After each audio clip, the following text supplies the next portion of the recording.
अस्सलाम वालेकुम। वेलकम, सबका वेलकम करता हूँ हमारे पेज न्यूज चैनल पर। तो आज हम दो मुद्दों पर बात करने वाले हैं। सबसे पहला जो है, जो बहन का मर्डर और रेप हुआ कोलकाता के अंदर डॉक्टर मोबिता देवबंद का, और जो है आने वाले इलेक्शंस के रिलेटेड जो है हम बात करेंगे। तो मैं हमारे मेहमानों का भी वेलकम करता हूँ पेज न्यूज चैनल पर।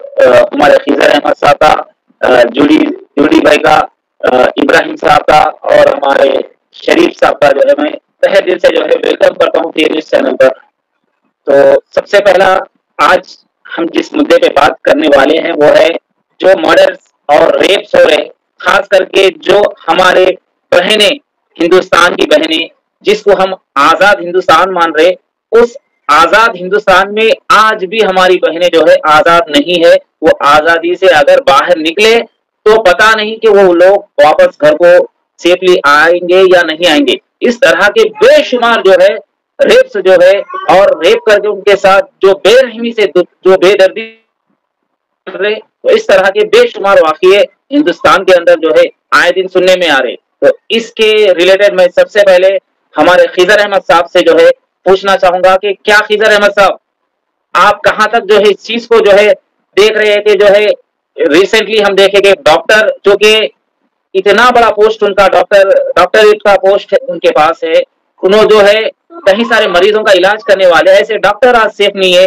उनके साथ कितना बेदर्दी से जो है ये रेप और मर्डर हुआ। तो इसके ताल्लुक से आप क्या कहना चाहेंगे? देखिए, शुक्रिया अकबर साहब। पहले तो मैं ये एक बात बोलना चाह रहा हूँ अकबर साहब, ये रेप ये जो है इसकी इतनी दिन ब दिन बढ़ते जा रहा, रेप ये एक बहुत बड़ा घटियापना है। ये इंसान, पूरे इंसान को शर्मनाक कर देने वाली चीज है।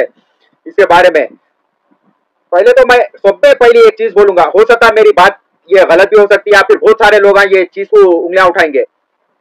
रेप की सजा सबसे बेहतर मेरे हिसाब से अगर देना चाहे, अरब कंट्रियों में जैसा है बहुत सारे जगहों पे रेप की सजा मौत, अगर वैसा देना शुरू करे, उसकी सख्त सजा देना शुरू करे, तो जो है रेप खत्म नहीं तो नहीं कम से कम हो जाएगा।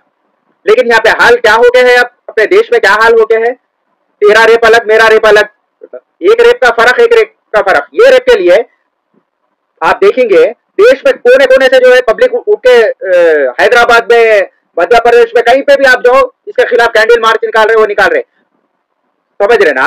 वही टाइम पे जो है प्रज्वल रेवन्ना के बातें कितने जने उसके अगेंस्ट में जो है, कितने जने जो है इस तरीके के कैंडल मार्च निकाले। तकरीबन 3000 से ज्यादा उसके उसमें ऐसे अश्लील वीडियो उसके मौजूद है, जिसमें तकरीबन 1000-1500 से ज्यादा तो उसमें उन्हें जबरदस्ती कर रहा, मतलब 1000-1500 रेप कर दे के वो वीडियो बना के उन्हें रख रहा। वैसे आदमी के खिलाफ एक जना जो है कोई उसके खिलाफ जो है कोई रैली नहीं निकाले, कोई धरना नहीं करे, कोई प्रोटेस्ट नहीं करे।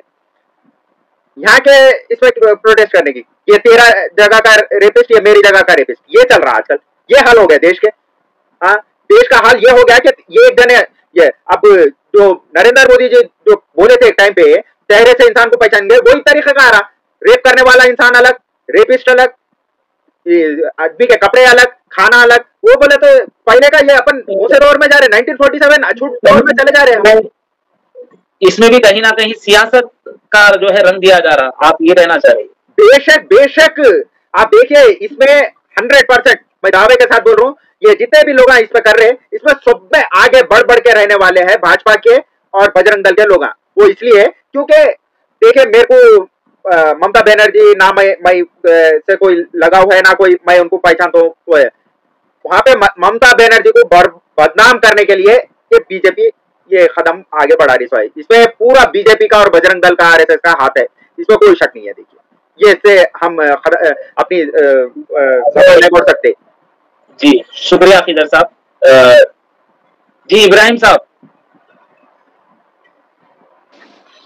जी सर, जो खिदर साहब बोले कि आए दिन जो है ये जो जुल्म हो रहा औरतों पर, बहनों पर, तो इसको रोकने के लिए क्या जो है, क्या हम चीज कर सकते हैं हिंदुस्तान के अंदर?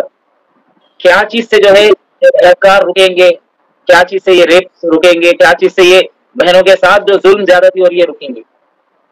तो हिंदुस्तान में कानून में थोड़ी बहुत कोताही यह है कि कानून सख्त बनाया जाए और कोई भी रहो उसको कटघरे में खड़ा किया है, फास्ट ट्रैक कोर्ट पे उसका मुकदमा चला जाए, सिवाय हमारे खिजर के मैं भी इत्तेफाक करता हूँ कि सिवाय सजाए मौत के से कुछ नहीं होना चाहिए। जब से बीजेपी सरकार आई है ये लोग नहीं करते, लेकिन ये लोग उस मामले में बहुत नर्म नजरिया अख्तियार किए हुए बीजेपी सरकार या बीजेपी गवर्नमेंट कि भाई इजी ले लो, ये होते रहता है। जम्मू कश्मीर में जब इन्होंने एक बच्चे का रेप हुआ था जिसमें बीजेपी का लीडर मुलविस है, वहाँ का बहुत बड़ा आदमी, बड़े पोस्ट का, कुछ नहीं करे लोग। अब यहाँ भी पहलवानों में काशिम अली, दिनेश कुमार सब लोग आवाज उठाए, कुछ नहीं हुआ। और एक पीरियड था तकरीबन आज से 25 से 30 साल पहले कोलकाता में एक और केस, रेप केस हुआ था जिसका नाम था धनंजय। वो वॉचमैन था, वॉच करके एक नाबालिग बच्ची को उठा लिया, रेप कर दिया, मर्डर कर दिया। तो बहुत अच्छा ये रहा कि उसको फांसी की सजा हुई उस टाइम। हर तरफ से उसकी अपील को मुस्तरद किया गया, बिला आखिर उस अक्यूज को फांसी की सजा दी गई कलकत्ता में। फास्ट ट्रैक कोर्ट होना, 6 महीने के अंदर इनका फैसला होना, सिर्फ इनका दूसरा बात कुछ नहीं, फिर इनको फांसी की सजा ये कानून भी। इसी तरीके से हिंदुस्तान की औरत का तहफ़्फ़ुज़ हो सकता है, उसकी कदर हो सकती है। खासतौर से बड़े पोस्ट वाले बच्चों को तो हम सलाम करना चाहिए हिंदुस्तान का, हिंदुस्तानी जी बड़ा होने का दाता बनने के बाद आपकी जिंदगी बचाने के लिए जद्दोजहद करता है साहब ने जी, सलाम करना। तो उसको जाके वो भी वो आदमी जो हॉस्पिटल से मुतालिक में था, संजय राय जो है पीवट, उसके बारे में बताया जा रहा है कि पुलिस का मकबर था, आता था, पोस्टमार्टम रिपोर्ट क्या है, फलना क्या है, फलना क्या है, लेके जाता। वो आदमी इस तरह की हरकत करा, वो भी सेमिनार उसमें उसके अंदर में खाली रहता था, 4th फ्लोर पे जहाँ पर सेमिनार्स होते, बच्चे कभी डॉक्टर्स वहाँ पर आराम भी करते। तो ऐसा नहीं, बच्ची पता नहीं बदमाश एक बच्ची के साथ बुरा सलूक किया, उसकी सिर्फ सजा मौत होना चाहिए था और कुछ भी नहीं। कोई भी गिने नहीं, कोई और भी करेंगे आपको हिंदुस्तान में, जो हिंदुस्तानी बात ही इनका तहफ़्फ़ुज़ एक ही जरिया है, कुछ बोलना नहीं। बस हम इतना बोलना चाहेंगे कि हुकूमत भी इसको ईजी न ले, चाहे हुकूमत किसी भी क्यों ना हो, भाई वो हिंदुस्तान की बेटी है, वो फास्ट ट्रैक पे 3 महीने 4 महीने में फांसी की सजा होना चाहिए। बाकी दूसरी मौत भी नहीं, जीने का कोई हक नहीं है उनको।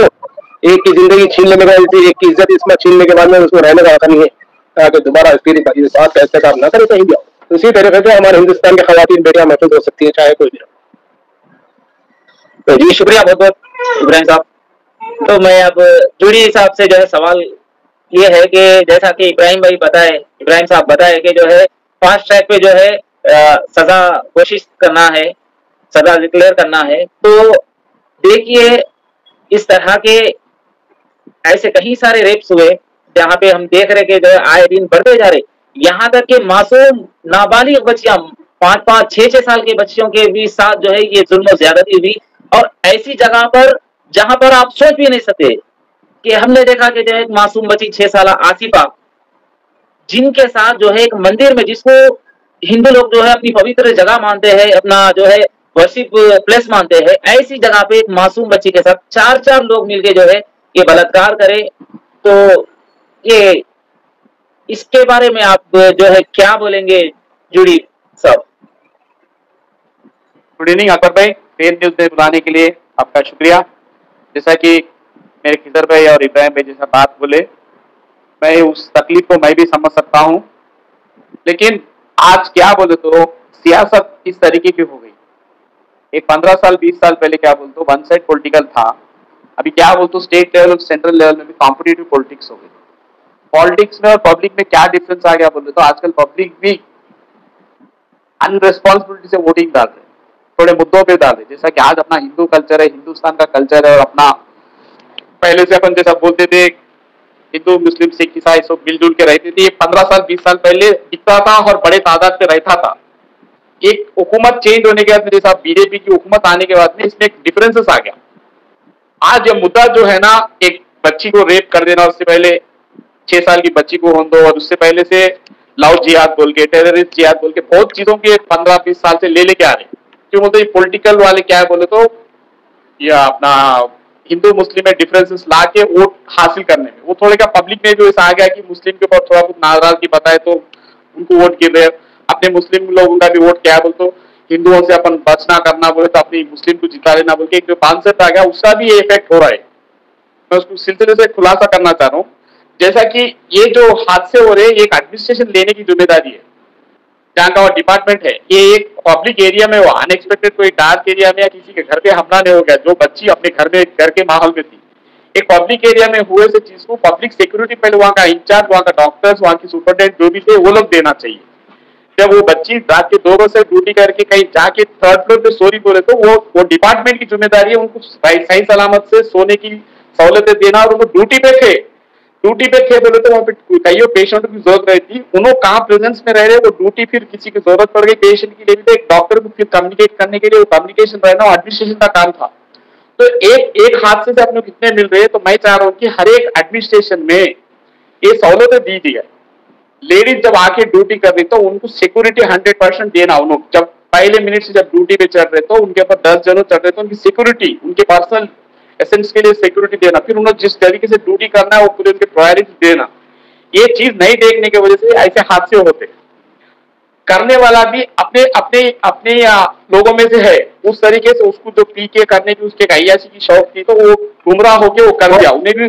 जी जोड़ी भाई, आप कहीं ना कहीं ये कहना चाह रहे कि जो है करने वाला तो जो भी होता उन्हें तो करता, क्राइम करता, मगर उसको रोकने के लिए जो जिम्मेदारी होती। हाँ, मैं थोड़ा इस चीज को मैं आप लोगों को 2 तरीके से समझा था। जो करने वाला भी था वो एक जिम्मेदार पुलिस वाला था, वो टेम्पररी पुलिस की ड्यूटी करता था, लेकिन एक लॉन्ग टाइम से ड्यूटी में था। उसका क्या बोलता हूँ, वहाँ पे एक एस्टैब्लिशमेंट हो गया था, उन्हें पेशेंटों को उनकी जरूरत पूरी करने या नहीं तो उन्हें 4 पैसे कमाने, उन्हें एक एस्टैब्लिश था वहाँ पे।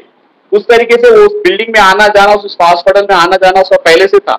वो पहले से कुछ अच्छे काम भी कर रहा था, लेकिन उससे भी एक गुनाह हो गया, नहीं तो जानबूझ के करा बोलते वहाँ का एडमिनिस्ट्रेशन जिम्मेदार है वो। उस तरीके से लोगों को शराब पीने के लिए गैर जरूरी टाइम पे आए तो भी उसको रोकने वाले चाहिए। ये ड्यूटी करने वालों को कितनी सिक्योरिटी देना, और जो नॉन ड्यूटी है उसको बाहर रोकने के लिए भी उसके लिए कहीं ना कहीं अपना रिस्पॉन्सिबिलिटी बताना, ये हर एक एडमिनिस्ट्रेशन लेना चाहिए। तो मैं पुलिस से गुजारिश करता हूँ कि इस चीज को आप जल्द से जल्द उसका खुलासा आप करिए।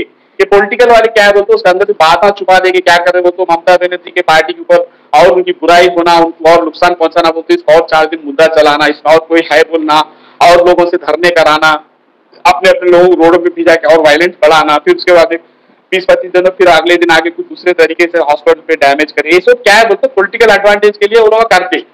तो डिपार्टमेंट का काम है कि जब एक क्राइम हो गया और क्राइम को उन्होंने कंक्लूड कर देना, ये चीज हुआ था, ये फलाना आदमी आया था, इतने जनों मिलकर करे, बल्कि वहाँ का हॉस्पिटलाइजेशन और वहाँ का पुलिस रिस्पॉन्सिबिलिटी से इसको आवाम के लिए खुलासा कर देना।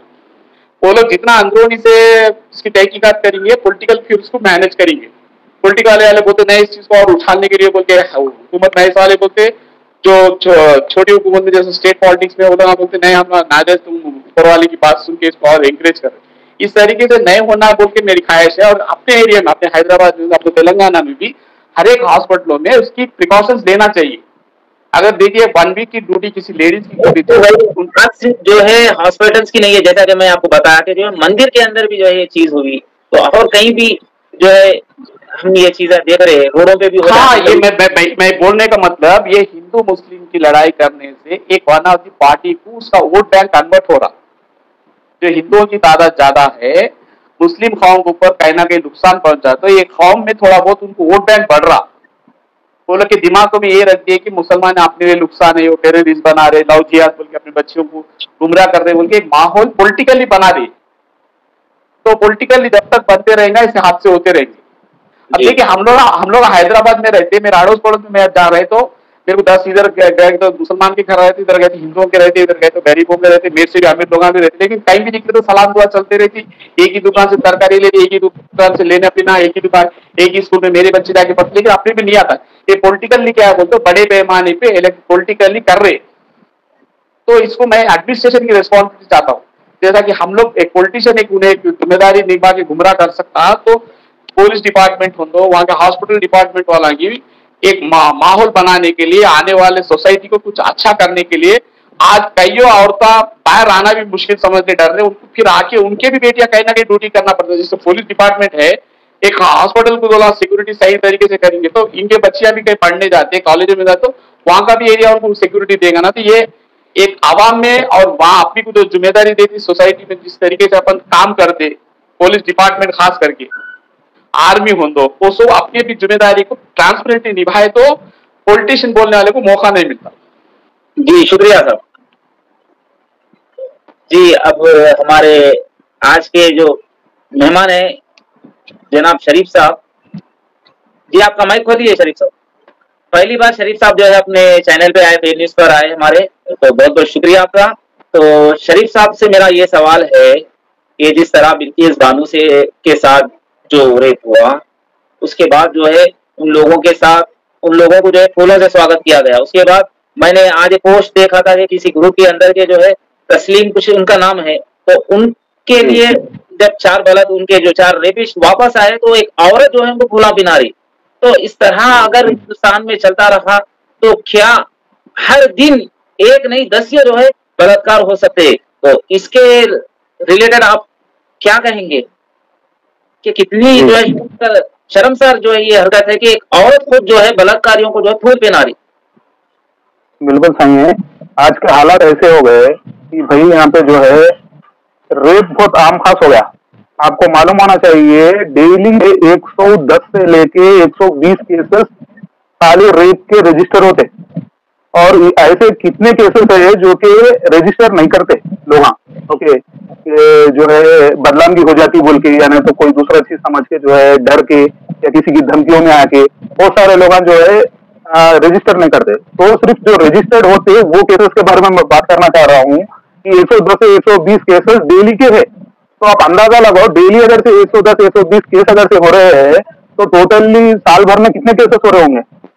और अपने को कब मालूम होता है कि रेप हो गया और ये जो है पूरा मीडिया में हंगामा होता है, अपने को जब मालूम होता है जब एक आध केस में अपने को जो है बहुत ही पब्लिसिटी मिलती है, वहां पे जो अपने तलक आती, तभी लोग जो है कैंडल मार्च निकालना और जो है लोगों को बताने की कोशिश करते कि भाई हम जो है ये रेप हो गया, ये जुल्म हो गया, ये हो गया। जुल्म तो रोज हो रहा, आज भी हो रहा, इस वक्त भी हो रहा। और आपको मालूम होना चाहिए ये ममिता का केस होने के बावजूद भी रेप हुए। 3 साल की बच्ची का केस कल या परसों का केस है। 3 साल की बच्ची को जो है एक बंदा उठा के लेके जाके उसको रेप करा। तो मतलब बोलने का ये है कि एक रेप केस के बारे में नहीं है, ये जो है पूरा टोटली जो है हर रेप के बारे में है कि रेप केसेस आम खास हो गए। और इसकी वजह क्या है कि वजह है हमारा कानून। हमारे कानून में वो ताकत नहीं है, हमारे कानून में वो डर नाम की चीज नहीं है, हमारे कानून से कोई डरता नहीं। कानून को जो है एक खेल समझ लिए सब लोग। सब लोगों को इतना आसान हो गया कि भाई हम कुछ भी कर लो, हमारा पॉलिटिकल बैकग्राउंड है हम बाहर निकल जाते, हम कुछ भी कर लो हमारे पास पैसा है हम बाहर निकल जाते, कुछ भी कर लो हम ये फलाने जो है रिलीजन के नाम पे बाहर निकल जाते, फलाने किसी न किसी वजह से बाहर निकल जाते, हमारे को बैकग्राउंड है बोल के ये चल रहा। ये जब तक ये चीजें नहीं खत्म होंगे, जब तक ये रेप खत्म करना, ये रेप को रोकना किसी के बस की बात नहीं है। इसका एक छोटा सा एग्जाम्पल अगर से देखे तो जैसे कि अभी अकबर भाई बोले मेरे को कि बिल्किस बानो को जब केस हुआ तो उसके जो रेपिस्टों को सब लोगों को फूला पिला के सत्कार करे। अब इससे घटिया हरकत चाहे भी कोई मुल्क में होती होंगी जो हमारे हिंदुस्तान में होती, समझे ना। अगर से रेपिस्ट को अगर से आप फूला पिना के उसका सत्कार कर रहे बोलो तो इससे तो थू है जिंदगी इन लोगों की कि कभी जिंदगी में ये लोग कभी जो है अच्छा रूल बना नहीं सकते। रूल तोड़ने के काम के है, रूल बनाने के नाम के नहीं है लोग। अगर से इंडिया को शाइनिंग इंडिया बनाना है तो पहले अपने को उसका लॉ साइन करना पड़ेगा, उसका कंडीशन साइन करना पड़ेगा, उसके जो क्या बोलते रूल्स है, जो उसके लॉस है उसको जो है उसके ऊपर सही तरीके से खड़ना पड़ेगा, उसके ऊपर सजा सही मिलना पड़ेगा। कुछ लोगों को सजा मिलती, कुछ लोगों को नहीं मिलती। अब राम रहीम है, बलात्कारी है, सबको मालूम है, उसको रिहा कर दिए। उसको कितने सालों की सजा है, उन्हें 200-300 दिन तो अभी बाहर ही रह गया उन्हें 2 सालों में। उसका तो जेल में रहना या न रहना उतना ही है। उसको कैसा हो गया, जेल ससुराल जैसा हो गया, कभी जा रहा आ रहा जा रहा आ रहा, उसका वैसा है मसला है। आशाराम बापू वो भी वैसी हो गया। जब गवर्नमेंट ऐसे लोगों को जब सपोर्ट करेंगी तो रेपा तो होंगे, क्योंकि सब लोगों को मालूम है कि यहाँ पे जो है कुछ होने वाला नहीं है। हम क्या भी कर लो हमारे को बैकग्राउंड में एक बैक सपोर्टर है, कोई ना कोई सपोर्ट करता है। अब ये पुलिस वाला एक रेप करा, उसको ये कॉन्फिडेंस था होगा कि भाई मैं पुलिस वाला हूँ, मेरे को कोई कुछ नहीं करते बोल के। तो ऐसा जो है माहौल खराब हो रहा, और इसके अंदर सब लोगों को एक नशा जैसा चढ़ा दिए पूरे हिंदुस्तान में। ये चीज को समझना पड़ेगा। वो क्या नशा है? हिंदू मुसलमान का नशा, नफरत का नशा, समझे ना।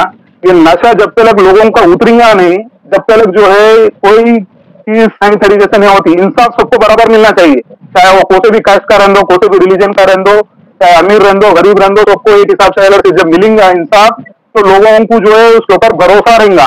यहाँ पे भरोसा नाम की चीज नहीं है।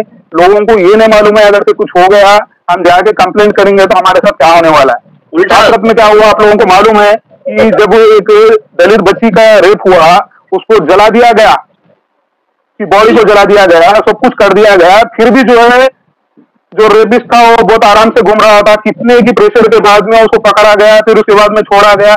मतलब जब प्रेशर बनता तब तक कोई कुछ करता नहीं। तो 100 के ऊपर रेप हो रहे, ये रजिस्टर्ड है। अनरजिस्टर्ड कितने हैं इसका तो हमको पता भी नहीं है। और यहाँ पे जो है आसिफा का केस हुआ जैसा कि आप बता रहे थे, आज तक इंसाफ नहीं मिला था उन लोगों को। जी हाँ, जिसको पकड़ना था उसको पकड़े ही नहीं है। उनके सपोर्ट में तिरंगा रैली निकाले। इससे गलीज चीज, इससे बदतर चीज और क्या हो सकती बोलो मेरे को। एक बच्ची का रेप हो गया, वहां पे भी आपको हिंदू मुसलमान करना जरूरी था, वहां पे भी आपको कैस्ट बताना जरूरी था, वहां पे भी आप जो है ये हरकत करना जरूरी था। आप ये नहीं सोचते वो हमारी भी बच्ची हो सकती, कल के दिन ये मेरे बच्ची के साथ हुआ तो कैसा होता, ये किसी की सोच नहीं गई।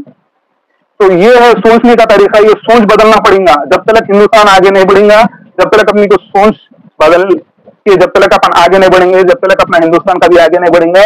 और ये रेप ऐसे होते रहेंगे। आज ये रेप हो गया, कल इसको पकड़ेंगे और यकीनन उसको एक 15 दिन रखेंगे या 2 महीने रखेंगे या 1 साल रखेंगे, फिर छोड़ देंगे, ये कंफर्म है। फिर वही हरकत होते रहेंगी। जब तक यहाँ पे शरिया लॉ नहीं आता तब तक ये हिंदुस्तान में बदलाव नहीं आएगा।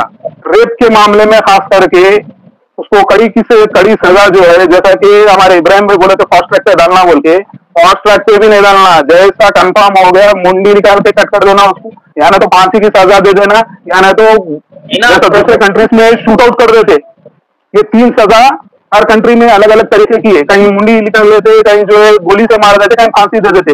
इन तीनों में से कोई एक सजा दे के देखो, फिर देखो रोक आती नहीं आती, रुकता नहीं रुकता। पूरे लोगों को मालूम होता कि भाई यहाँ पे सुधार आया नहीं आया। यहाँ पे कैस्ट नहीं देते हुए और रिलीजन नहीं देते हुए अगर से काम करेंगे तो 100% ये चीजों को रोक सकते हैं। जी शुक्रिया बहुत बहुत। जी एक बात बोलना चाह रहा हूँ, ये जैसा कि आपने इब्राहिम साहब बोले और जूडी साहब भी बोले और शरीफ साहब भी इसके बारे में जो बोले, इसके बारे में मैं भी इत्तेफाक रखता हूँ। मगर एक चीज मेरी सोच में थोड़ा फर्क है भाई। वहाँ के रेप में फर्क है, वहाँ के कानून में फर्क है, वहाँ के उसमें फर्क है। मैं बोल रहा हूँ तो आपको ऐसा दिख रहा होगा ये क्या बात कर रहे हो। बल्कि अगर आप देखेंगे आसिफा रेप केस जो हुआ वो, और इसके अलावा उत्तर प्रदेश में जहाँ पे उन्नाव में वो ये हुआ, वैसे कई केसेस है। वही केस आप तेलंगाना का देखिए, जिस दिन रेप हुआ उसके बहुत बोले तो एक 10 दिन के बाद जो एरिया पे जहाँ पे रेप हुआ वो जगह पे उन लोगों को ले लेके गए। अब वो जानबूझ के करे वो क्या है वो अपने को नहीं मालूम, इनकाउंटर कर दिया उनका। अब वो उनका भागने की कोशिश कर रहे थे, वो रियल है या नहीं है नहीं मालूम अपने को। उनका भागने की कोशिश कर रहे थे या नहीं कर रहे थे, या जानबूझ के ले लेके जाके उधर मारे या नहीं मारे वो नहीं मालूम। लेकिन सब जने तो ये बोल रहे हैं जानबूझ के उन लोगों को ले लेके जाके वहाँ पे मारे, उनकी सजा दी है। क्योंकि अभी शरीफ साहब बोले कुछ दिन सजा होती फिर छूट भी सकते जा भी सकते। जैसा राम रहीम, जैसा ससुराल, ऐसे कई रेपिस्ट है जिनके लिए पुलिस स्टेशन ससुराल बोले जैसा वो लोग आते जाते रहते, अंदर जेल में कुछ दिन रहते फिर बाहर आते रहते वैसा। तो वो हिसाब से क्या है बोले तो उनके लिए सब में बेस्ट सजा वही थी, ऑन द स्पॉट उन लोगों का इनकाउंटर कर दिए। मेरे हिसाब से तो ये सब पे सही सजा है। तो शुक्रिया आप सबका, ये बहुत अच्छे से जो है बताया कि हम कैसा जो है किस तरह इन बलात्कार को, इन रेपों को रोक सकते हैं, इस क्राइम को रोक सकते हैं। तो अब हम दूसरे मुद्दे की तरफ बढ़ते हैं। तो जुड़ी भाई से मैं जो है सवाल करूंगा। जुड़ी भाई, हाँ भाई, बताया ये जा रहा था हिंदुस्तान के अंदर जो है ये जो है 1 नेशन 1 इलेक्शन बोल के, मगर जो 4 इलेक्शन होने वाले हैं उन 4 इलेक्शन को जो है वो में कन्वर्ट करने की जो है कोशिश की जा रही है। तो इसके ऊपर आप क्या कहेंगे? तो ये किस तरह का जो है? जी जुड़ी भाई। जी भाई, जैसा कि अपने सेंट्रल इलेक्शंस हुए उसके बाद में बीजेपी जो अपने आप को 400 पार बोल रही थी 240 ला सकी, और उसी तरह का से महाराष्ट्र में उन्होंने जो चाह रहे थे उनके खिलाफ आवाम एक ईमानदारी से और अच्छे तरीके से उनके खिलाफ वोटिंग करी। और हिमाचल में भी होना चाहिए था, जैसा ये 4 स्टेट्स है लास्ट टाइम पूरे महाराष्ट्र, हिमाचल और जो और एक है ना, वो स्टेट मिलके इलेक्शन हुए थे। कश्मीर में तो लास्ट 10 साल से इलेक्शन नहीं था, इस बार कश्मीर में लगा है। तो मोदी की एक अभी भी एक उम्मीद जगी हुई है कि हम अभी पूरे वन नेशन वन इलेक्शन को गुमराह नहीं कर सकते, उनको रियलाइज हो गया। उनको एक गुरूर था, मोदी जो भी बोलेगा आवाम गुमराह कर सकते बल्कि, लेकिन ये सेंट्रल इलेक्शन में उनको बता दिया गया है कि काम पब्लिक का करेंगे तो वोट गिरेगा, नहीं तो नहीं गिरेगा। तो ये आने वाले जो 4 स्टेटों में नवंबर एंड या दिसंबर तक इलेक्शन कंक्लूड करना इलेक्शन कमिश्नर का काम था। आज इलेक्शन कमिश्नर भी मोदी की गुण गा रहे, मोदी जी जो चारे हो रहे थे। जैसा कि सेंट्रल इलेक्शन में भी टोटल 7 फेसों में इलेक्शन लगाया गया, वो भी उनके फायदे के लिए मोदी और अमित शाह मिलकर कैंपेनिंग टाइमिंग उनको बचने के लिए 7 फेसों में लगा के बहुत लंबा इलेक्शन करे। अब जब हुकूमत में उन्होंने है तो इलेक्शन कमिश्नर एक इंडिपेंडेंट बॉडी है, वो इलेक्शन के पब्लिक के हित में करना चाहिए, लेकिन वो मोदी के हित में करते हुए आ रहे हैं। और ये 4 इलेक्शन भी मोदी के हित के लिए 2 स्टेट को डिक्लेयर किया गया है। कश्मीर के मुद्दे को कश्मीर एक सेंसिटिव एरिया है बोल के बताया गया, उसको दो फेज में लगा रहे। और उसके बाद में और एक जहाँ पे हो रहा वहाँ पे एक फेज में वो 4 तारीख को हो रहा, 5 तारीख को या 6 तारीख को काउंटिंग कंप्लीट हो रही। और महाराष्ट्र का डेट नहीं देने का वजह है कि उन्होंने आवाम में टोटल 4 स्टेट भी बीजेपी हारी बोल के बताना नहीं चाह रहे, उससे 2 स्टेट पोस्टपोन कर। शुक्रिया सर। जी खिजर अहमद साहब, ये सवाल मैं खास करके आपसे करना चाह रहा हूँ क्योंकि आपको मैं जानता हूँ कि आप जो है पॉलिटिक्स से थोड़ा जो है आप जुड़े हुए रहते हैं। तो हमेशा हम जब भी देखते हैं कि इलेक्शंस का जब टाइम आता है तो ईवीएम मशीन्स को जो है पकड़ा जाता है। तो इस तरह की लापरवाही होती है या जानबूझ के जो है ये वांटेडली जो है इस तरह जो है किया जाता है कि ईवीएम मशीन्स को जो है जब्त कर क्या कहीं ना कहीं बीजेपी जहां पर भी जीत रही ईवीएम मशीन्स का सहारे से ये होता है क्या? जी देखिए, ईवीएम तो कभी सक्सेस नहीं रहा अपने इंडिया में, लेकिन देखिए सच्चाई से अपन मुंह नहीं मोड़ सकते। चाहे अपनी कोई जैसा कि आप कांग्रेस है या फिर टीडीपी है या एमआईएमआई, जो भी पार्टी है, अगर कोई पसंद है, हर कोई जो है ईवीएम से फायदा उठाए, लेकिन हद से ज्यादा पार जो है बीजेपी के उतना अभी तक कोई भी इतना इलेक्शन में इतने धांधलियां नहीं हुए अभी तक। ये सुन के मेरे को एक बात याद आई थी। राजकुमार फिल्म इंडस्ट्री बॉलीवुड का जो एक्टर थे, उनका एक डायलॉग था, ये हम आंखों से सुरमा नहीं चुराते, हम आंखें ही चुरा लेते हैं। वैसा ये लोग ईवीएम में उशारी, भाजपा जो है ईवीएम में उशारी, वो ऐसे छोटे मोटे काम आने कर रहे, ईवीएम के चेयरमैन को ही खरीद लिया उन्होंने। खुला बोल रहा हूँ भाई, क्योंकि जनता बोल रही, मैं बोल रहा हूँ अगर वैसा नहीं है तो फिर जो है पूरे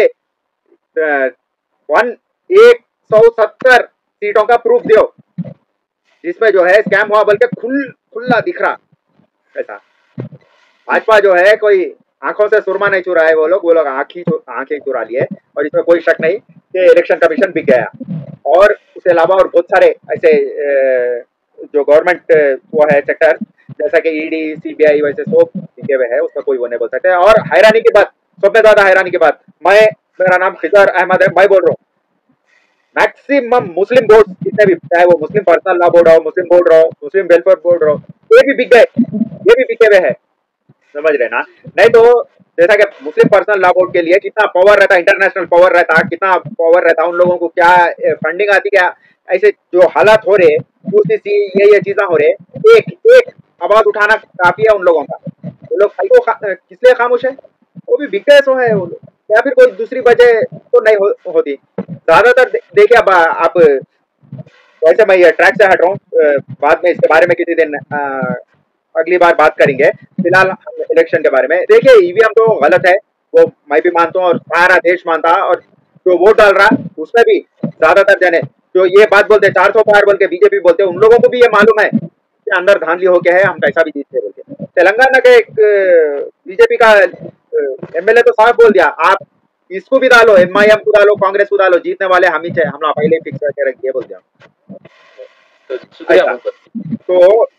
तो इसके ऐसे बहुत सारे हो गए हैं, तो फिक्सिंग वो से हम नहीं मोड़ सकते। रही बात 4 से जो है 2 इलेक्शन आने की वजह क्या है, उसकी वजह है कि उनको मालूम है अब अब उन लोगों को जीतना है महाराष्ट्र, छत्तीसगढ़, और अब उन लोगों का इतना टाइम नहीं है कि यहाँ पे कोई धांधली कर सके।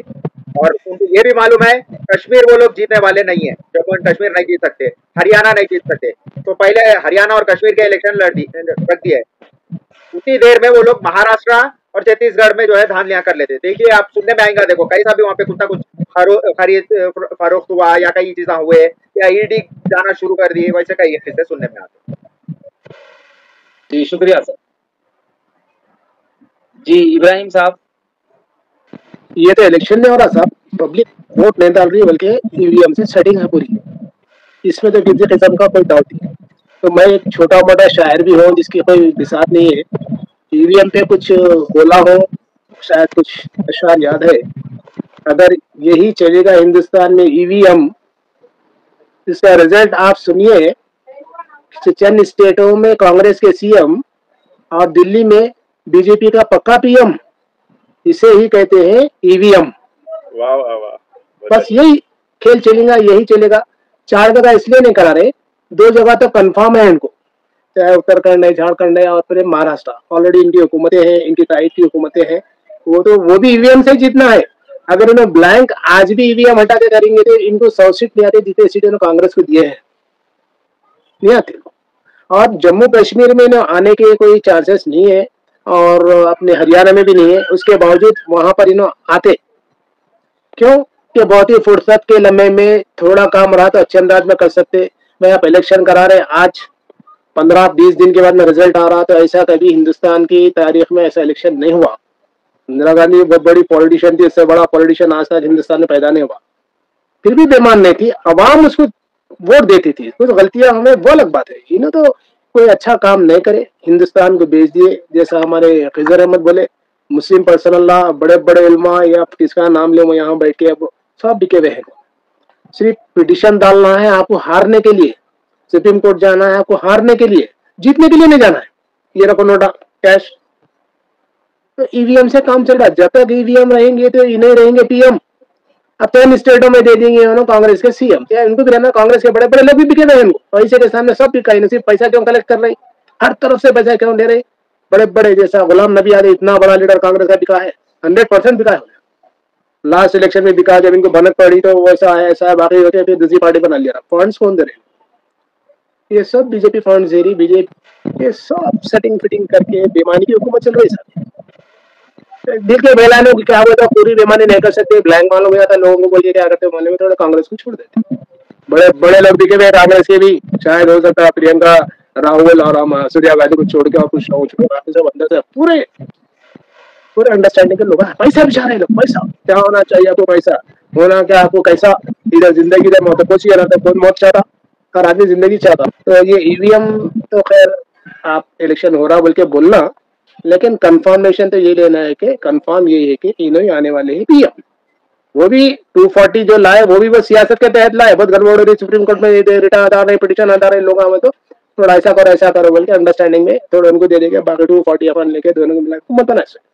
लेकिन इनको 240 सीट्स नहीं आए पब्लिक से, इनको जो पब्लिक का जज्बात थे कांग्रेस के हक में 100% कांग्रेस आना था, लेकिन चूंकि मालूम नहीं होना, पब्लिक भी ठंडी हो जाना बल्कि इस अंदाज में ये लोग 240 लेके बाबू को लेके नीतीश को लेके बहरहाल ईवीएम पे भरोसा नहीं कर सकते। 4 करो 2 करो 1 नेशन करो, उनको मालूम है कुछ भी नहीं होने वाला, 1 नेशन भी नहीं करना, डरा रहे खाली उन्हें, बस यही करने वाले, ओनली नेशन नो 1 नेशन हो गया, ऐसे काम करना। अल्लाह खैर करना, अल्लाह आसान करना। चलिए ठीक है जी शरीफ साहब, आप ही पॉलिटिक्स से जो है जुड़े हुए हैं, तो जी हमेशा हम देखते हैं इलेक्शंस जब भी आते हैं तो असल चीज जो देखी जानी है उस चीज को जो है इग्नोर किया जाता है, और जो है मजहब के नाम पर कहीं ना कहीं जो है वोटिंग हो रही है। तो इसके ऊपर आपकी राय पेश करिए कि क्या है इस चीज को जो है हम कैसा देखना है, हिंदुस्तान को अगर हम एक अच्छा हिंदुस्तान देखना है, डेवलप हिंदुस्तान देखना है, तो किस बेसिस पे जो है हमको वोट देना है? जी बिल्कुल, शुक्रिया। अभी जैसा कि मैं सुन रहा था ईवीएम के बारे में, ईवीएम तो बहाना है, ईवीएम के जरिए अपने आप को चमकाना है, ये बीजेपी का फंडा है। ओके, लेकिन रहा बीजेपी जीतने का मसला, सीधा सीधा मसला है बीजेपी की हिस्ट्री से अगर से हिंदुस्तान पाकिस्तान पाकिस्तान का नाम अगर से हटा दिए बीजेपी को फायदा नहीं हो सकता। मुसलमान का नाम अगर से हटा दिए तो बीजेपी को फायदा नहीं हो सकता। मदरसा निकाल दिए तो बीजेपी को फायदा नहीं हो सकता। बीजेपी को फायदा जहां पे होता वो हिंदू मुसलमान करने से होता और हिंदुस्तान पाकिस्तान करने से होता है, और मुसलमानों के ऊपर रोने से होता, और जो है गरीबों के ऊपर जुल्म करने से होता। वो जुल्म कैसा बोले तो जीएसटी लगा के आज पूरे गरीबों को इस तरीके से पीस दिया गया, उन्हें उठ के बीजेपी के खिलाफ धरना करने का लायक नहीं है। अब पहले आप पुराने हालात देखेंगे, 10 साल पहले के हालात देखेंगे, अगर से कुछ सेंटर में या स्टेट में कुछ गलत डिसीजन हो जाता, धरने हो जाते थे, हिंदुस्तान बंद हो जाता था, भारत बंद हो जाता था, ऐसे सिचुएशंस आ जाते थे, क्योंकि वहां पे जो लोग थे कमाते थे, खाते थे, स्टेबल थे। अब हालत ऐसी हो गई, उन्हें एक दिन अगर से ड्यूटी नहीं गया तो उसका घर का गुजारा नहीं होता, उसके लिए उन्हें कोई धरना को नहीं जाता। उन्हें वो हालत कर दिए ये लोग, उसको इतना कमजोर कर दिए, इतना बेबस कर दिए कि इन्हें आवाज नहीं उठाना हुकूमत के खिलाफ। तो ये बेबसी जो है ना, ये लोग हल्लू हल्लू जो है आवाम को इस तरीके से गुलाम बनाते जा रहे। लोगों को समझना चाहिए आज जो आवाम है वो एक गुलाम बन के रह गई, एक पार्टी की गुलाम बन गई। हम बोले उठो तो उठो, हम बोले बैठो तो बैठो, हम बोले आप जो है गोश्त के दुकाना बंद करो तो बंद करना, हम बोले आपके दुकान पे नाम लगाओ तो लगाना, हम बोले तो सुनना। मतलब जो भी चीज ये बोलते वो सही रहता। अब इन्हों बोल रहे जो है गौ माता के बारे में बोल रहे, जबकि जो बड़े बड़े फैक्ट्रीज अगर से ले लेंगे आप, जो एक्सपोर्ट हो रहे हैं, वहां पे पूरे कौन है आप देख लो, वहां पे इनकी बात नहीं होती, वहां पे इनकी जबान नहीं खुलती, वहां पे ये लोग नहीं बात करते। लेकिन छोटे मोटे जो भी दुकानदार रहते बेचारों के ऊपर जुल्म कर देते। गौ माता के नाम पे लीचिंग कर दे रहे, लोगों को मार दे रहे, लोगों को खत्म कर दे रहे। ऐसे जो है एक आध किस्से नहीं है, किसी को जो है मुसलमान के नाम पे मार दे रहे, किसी को जो है कुछ बोल के मार दे रहे, किसी को कुछ। यहाँ पे जो है लोगों को डराना, धमकाना, दबाना, ये माहौल बना के रखे। ये सिर्फ जुल्म जो है मुसलमानों के साथ नहीं हो रहा, ये आदिवासी के साथ हो रहा, ये जो है बैकवर्ड क्लास के साथ हो रहा, माइनॉरिटीज के साथ हो रहा, समझे ना। सिर्फ अपर कास्ट के कुछ लोग मिलके ये सियासत चला रहे। और आप देखेंगे बीजेपी की हालत क्या थी और क्या हो गई। 2 लोगों से शुरू हुई सो बीजेपी पार्टी जो सबसे जो है आखिरी हालत से उठ के आई, आज वर्ल्ड की नंबर 1 फाइनेंस में सबसे ज्यादा पैसा रखने वाली पार्टी बन गई। कैसा बनी सब? क्या कोई जादू का इनके पास कोई डंडा तो नहीं था जो घुमाए इनके पास इसको इतना पैसा आ गया? नोटबंदी हुई, इसके खाते में गए सब पैसे, लोगों के पास ही गए, समझे ना। ये जो भी चीजें लेके आ रहे, जीएसटी के नाम पे रहने दो, नोटबंदी के नाम पे रहने दो, राफेल के नाम पे रहने दो, जो भी चीज कर रहे ये लोग सिर्फ अपना खाता बना लेते जा रहे। और ये जो पार्टी है ये जो है कॉर्पोरेट पार्टी बन चुकी है, समझे ना। ये जो है आवाम के लिए पार्टी नहीं है, ये कॉर्पोरेट पार्टी है। ये जो धनी सेठा रहते, जो लोग रहते हैं, उनको सपोर्ट करने के लिए ये पार्टी बनी हुई है। इसमें आवाम का क्या रोल होना चाहिए? आप आवाम का रोल देखिए आवाम को समझना चाहिए, सबसे पहले आवाम को समझना चाहिए कि भाई जो भाईचारा पहले था, आज जो हर एक के घर घर में नफरत डाल दी है, गली गली में लोगों की नफरत हो गई। ऐसा नहीं है पहले जो है कुछ पढ़े लिखे रहते थे, समझदार रहते थे, आज पढ़े लिखे सबसे बड़े जाहिल बन गए। और स्कूलों तक ये चीज पहुंच गई कि भाई लोगों के दिलों में कैसा जहर डालना, इन्हें पानी नहीं आता, इन्हें ये नहीं करता, उन्हें वो नहीं करता, ऐसा करके लोगों के दिलों में जो है जहर भर दिए। और सबसे पहला उन लोगों को डर क्या है ये समझने की चीज है। उन लोगों को डर क्या है मालूम है? एक मुसलमान कौम जो है हक के खिलाफ खड़ती और मुंह खोल के बात करती, और इनको जब तक नहीं दबाएंगे तो दूसरे चीजें नहीं कर सकते ये लोग। ये लोगों को मालूम है, वो सोचते हुए ये लोग क्या करते हैं बोले तो पहले टारगेट मुसलमान को करें, क्योंकि ये छुआछूत करना, ये SC ST BC backward class minority ये जो भी करते हैं ना, ये लोग इन लोगों को जो तरीके से अब तक काउंटर करे सो मुसलमान ही है। क्योंकि इससे पहले इन लोगों के हालात कैसे थे, फिर उसके बाद में कैसे इन लोगों के हालात सुधरे, अगर से इसको देखा गया तो अपन लोगों को समझने के लिए बहुत कुछ मिलता। तो सबसे पहला टारगेट मुसलमान क्यों बन रहा ये है। और सब लोगों को सोचना भी ये चाहिए काई के लिए लड़ना, सबसे पहली चीज वही है। हमको एजुकेशन मिल रहा नहीं मिल रहा इसके ऊपर बात करनी चाहिए। अपने को मेडिकल सर्विस मिल रहा नहीं मिल रहा ये बात करनी चाहिए।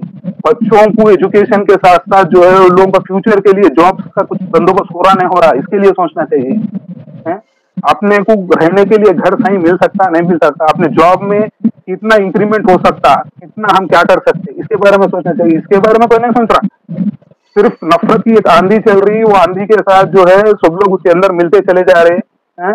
कौन किसको कहीं को मार रहा है नहीं मालूम है, कौन किसको क्या कर रहा है नहीं मालूम है। और जहाँ पे सब कुछ हालात के साथ प्रूफ के साथ सब कुछ देने के बावजूद भी, चाहे वो पुलिस स्टेशन का मामला रहो चाहे कोई भी रंग हो, सब कुछ प्रूफ होने के बाद में भी किसी को सजा नहीं होती। तो यही तो सबसे बड़ी गलती है हिंदुस्तान की। सबसे बड़ी गलती यही है कि पार्टीशन कर दिया गया। जैसा हिंदुस्तान को पाकिस्तान से पार्टीशन कर दिया था, पाकिस्तान को बांग्लादेश से पार्टीशन हो गया था, ये पार्टीशन अब हिंदुस्तान में फिर कहाँ हो सकता है ये तो मैं नहीं बोल सकता हूँ, लेकिन ये भी एक पार्टीशन की तरफ एक रास्ता ढूंढ रहे सर का मेरे को दिख रहा है। इंशाल्लाह हम होने नहीं देंगे, क्योंकि यहाँ पर आज भी जो है वो भाईचारा बाकी। अभी कहीं ऐसे जो है सेकुलर माइंड रखने वाले बहुत सारे जो है हिंदू भाई भी, हमारे क्रिश्चियन भाई भी आज हमारे चैनल पे बैठे हुए, हमारे जुड़ी भाई। तो इस तरह हम सब मिलकर जो है इस जो भी ये लोग नफरत फैला रहे, इस नफरत को हम सब लोग मिलके प्यार से हम जो है मोहब्बत से जो है इस चीज को हम रोक सकते हैं। तो आखिरी सवाल लेके मैं जो है जुड़ी भाई से जो है आखिरी सवाल करना चाहूंगा। मेरा आपसे आखिरी सवाल ये था जुड़ी भाई कि हम देखते हैं जब इलेक्शन कैंपेनिंग होती है तो बड़े बड़े लीडर्स जो है आते हैं, घरों पे कैंपेनिंग करते हैं और अच्छे अच्छे वादे करते हैं। जब बात वादे पूरे करने की होती है तो हमेशा हम ये देखते हैं कि जो है पब्लिक को जो है सताया जाता है, लाइनों में खड़ाया जाता है, चाहे वो औरतें हो, बूढ़े, बच्चे, हर किसी को जो है लाइनों में वो कार्ड के लिए, ये कार्ड के लिए, फला जो है वादे के लिए लाइनों में खड़ना पड़ता है। तो ये क्या ये गवर्नमेंट के अंदर ये चीज जो है सुधार आएगा? देखिए, सुधार आने के लिए मैं पब्लिक से चाहता हूँ कि पब्लिक में एक सुधार आना चाहिए। जो आजकल की जो पॉलिसी जो दे रहे हो लोग, जो स्कीमा दे रहे हो, एक खैरात के बराबर की स्कीमा है। वो कांग्रेस के खिलाफ केसीआर कुछ मुद्दा लाया था कि आंध्रा वाले अपने तेलंगाना को लूट ले रहे, कर ले रहे, अपने पानी का मसला, अपना नौकरियों का मसला और अपने जमीन का मसला बोल के एक बड़ा मुद्दा बना के उन्होंने जीता। जीतने का अरबों रुपए उन्होंने भी पब्लिक के खिलाफ लूटे और पब्लिक को जो डेवलपमेंट देते वो बिल्कुल खाली टैक्स कलेक्शन के ऊपर ही देते। लेकिन अरबों रुपए का कारोबार, लाखों करोड़ों का कारोबार कारपोरेट सेक्टर में, रियल एस्टेट के सेक्टर में होता, उसमें अपना कहीं भी इन्वॉल्वमेंट नहीं देते। आज के डेट में भी कांग्रेस की हुकूमत आने के बाद मेरी एक उम्मीद था अपना स्टेट में पब्लिक को बेनिफिट डायरेक्ट होगा, उनके लिए कई नौकरियां देंगे प्राइवेट सेक्टर में और गवर्नमेंट सेक्टर में, लेकिन वैसा है नहीं माहौल। सिर्फ हमारे रेवंत रेड्डी साहब एक जो मैं कह रहे सो चीज बोलूँ, जो मैं देखा मैं कांग्रेस के तो मैं उसमें इंप्रूवमेंट चाह रहा हूँ। मैं कांग्रेस को कुछ बताना चाह रहा हूँ, आवाम क्या चाह रही थी जो केसीआर नहीं दे सका, जो बीजेपी नहीं दे सक रही। आने वाले दिनों में कांग्रेस सेंट्रल लेवल पे पूरी अपने सेंट्रल लेवल में, इंडिया लेवल में कितने स्कीम्स लाना चाहिए आवाम की बेनिफिट में अगर लाएंगे अभी तो रुकता है। अभी क्या हो जा रहा बोलता मजहबी मुद्दे पे जो बीजेपी हो दो थोड़े अपने भी जैसे माइनॉरिटी रिलीजियस भी क्या बोले तो मजहब के नाम पे अपन जीते तो बसे भाई, बीजेपी चाहे 100 जीतो 400 जीतो अपने साथ मजबूत रहे तो अपनी पहचान रहती बोलती, उस तरीके की पॉलिटिक्स चल रही, समझे ना। तो आवाम में भी ये चाहिए कि मेरा एक कैंडिडेट यहाँ का एमएलए को ठहरा, एमपी को ठहरा तो हमारे लिए कितना लाएगा, देश के लिए कौन जाना नहीं जाना, देश के मुद्दों में इन्वॉल्व होना नहीं होना, वो बोल के जाना है। एक एमएलए ठहरा, एक एमपी ठहरा तो हमारी कॉन्स्टिट्यूंसी में क्या तकलीफ आए, उस तकलीफों को किस तरीके से हल कर सकते हैं और कितने तादाद में हल कर सकता है, ये मुद्दा रहना चाहिए पब्लिक में और कैंडिडेट में। अब रही पार्टियों के बीच में, पार्टियां भी आज क्या है बोलते हो, केसीआर को हराना एक बहुत बड़ा मकसद था तो उसमें रेवंत रेड्डी सक्सेस हो गया बोलते हर एक अपॉर्चुनिटी दे रहे। एक हिसाब से मैं भी बोल सकता हूँ, मैं भी कांग्रेस में ऐसे कई साल काम करा, एक सीनियर के होने के नाते से पार्टी में सीनियर होने के खातिर किसी तजुर्बेकार को भी देके आने वाली हुकूमत बहुत सही सलामत चला सकते। लेकिन रेवंत रेड्डी को एक उसको हरा चुका, केसीआर को हराना बोले तो रेवंत का टैलेंट ही काम में आया बोले उनको प्रायोरिटी दे रहे। आज उन्होंने भी क्या कर रहे बोलते अपने को खैरात में थोड़े स्कीमा दे रहे, थोड़े स्कीमा दे के क्या हो रहा बोलता, आज उन्होंने अमेरिका भी गए बोलते वहां से ये क्लैरिटी ये पब्लिक में डिस्कस होना चाहिए। जैसा कि पहले से इलेक्शन हुए से स्टेट वाले मिनिस्टर कोई चीफ मिनिस्टर कोई भी नहीं अमेरिका जाके, इन्होंने जाते 35,000 करोड़ का बिजनेस लाए बोल रहे, वैसा कैसा आ जाता बिजनेस, सोचना चाहिए आवाम को। खाली हैदराबाद में बिजनेस आने के लिए 35,000 करोड़ रुपए लगा रहे बाहर से, तो यहाँ के लोग नहीं लगा सकते क्या? यहाँ के लोग लगा रहे तो फिर क्यों वो खाली हुकूमत में जो सीएम है, सीएम को और वहां के आने वाले इन्वेस्टरों से कम्युनिकेट हो रहा, आवाम को भी कॉन्ट्रैक्ट करा, उसमें आवाम को भी इन्वॉल्व करना चाहिए।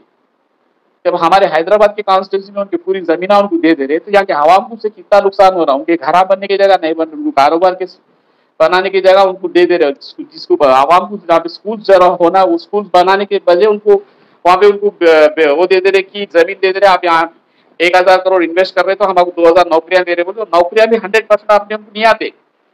जैसा कि आज हैदराबाद और तेलंगाना का माहौल ऐसा है, 70 to 80% नॉन लोकल्स आके रिक्रूट हो रहे यहाँ पे, कंस्ट्रक्शन फील्ड में हो, कॉर्पोरेट सेक्टर में हो, और कईयों देखिए आप कारोबार पहले हैदराबाद में कोई करते तो कारोबारी चेहरे से पहचाने जाता था, पूरे नॉन लोकल्स आके पूरे इलेक्ट्रॉनिक बिजनेस हो, इंडस्ट्रियल बिजनेस हो, आपकी किराना शापा हो, आज रोडों पे बाहर के लोग आके बंडिया चला रहे, अपने लोग यहाँ रह जा रहे।